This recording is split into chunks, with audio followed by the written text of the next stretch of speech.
Sup mga kayagballs, 11 na Pancit Canton Rescue Mission. So yun nga mga kayagballs, habang tumatambay ako, wala na lang may lumabas sa YouTube. Pansit! Syempre, nagutom agad ako. Di ko kinaya. Tara, luto tayo!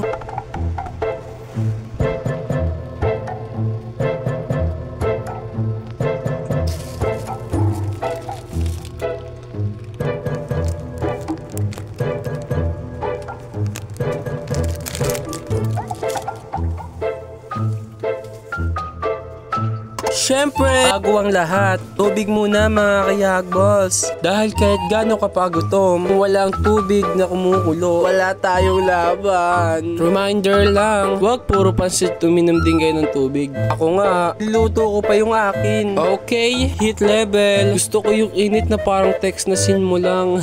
Okay mga kayagballs, ito na ang itlog na magdadala ng respeto sa lutong to.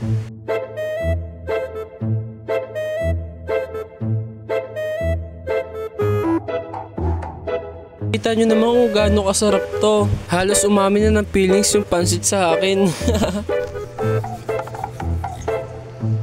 Dito nga ay kumukulo na yung itlog na nilaga ko. At parang feelings ko, ready na sumabog yung nilaga ko.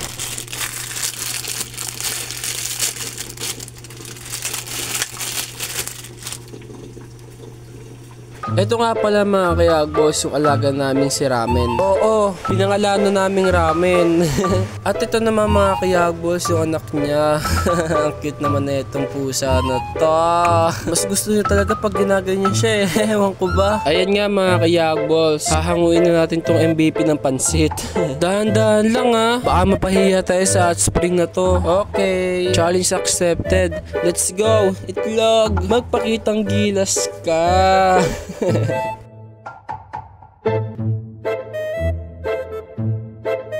Alright mga kayagballs, isasalang na natin ng star ng show. Pansit na!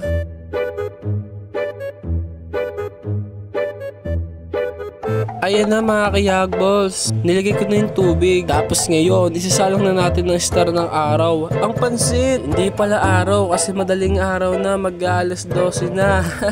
Ito, kumukulo na. Siguro pwede na to. Ayoko rin kasi sobrang luto ng pansit.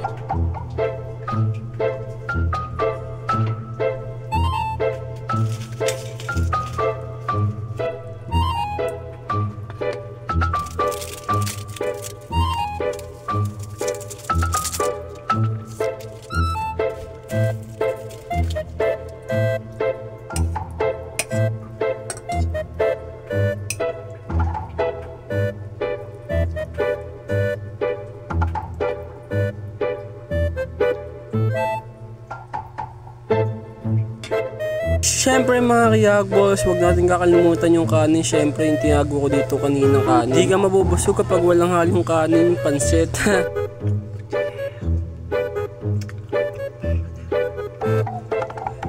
Habang nagbo-voice over nga ako ngayon mga kayagballs, parang nagugutom ulit ako. Gusto ko magluto ng Pancit Canton ulit, kaso wala na pala, ubos na. Siguro bibili na lang ulit ako, tapos haluan ko ng itlog para mas masarap na naman yung kain natin ngayon. Totoo mga kayagballs, tag-ulan ngayon at masarap kumain talaga ng Pancit Canton na may itlog. Mas masarap talaga tong pansit natin kapag may kasama siyang kanin. Yo mga kayagballs, bakbaka na syempre. Ako na bahala dito, kayo na bahala dyan. Haluan ko pa ng mga masasabaw. Ay talaga naman, naray ko. Walang mga kayagballs. Kaya nga pala Yagballs yung pangalan ng FB page ko. Dahil si JB Butero lang din naman nang nag-suggest na Yagballs na daw pangalan ko. Kaya nga shoutout sa iyo kapag napanood mo to pare ko. Masyado nang mahaba tong video na to, kaya tatapusin ko dito mga kayagballs. Craving satisfies. Bye bye! Aray ko.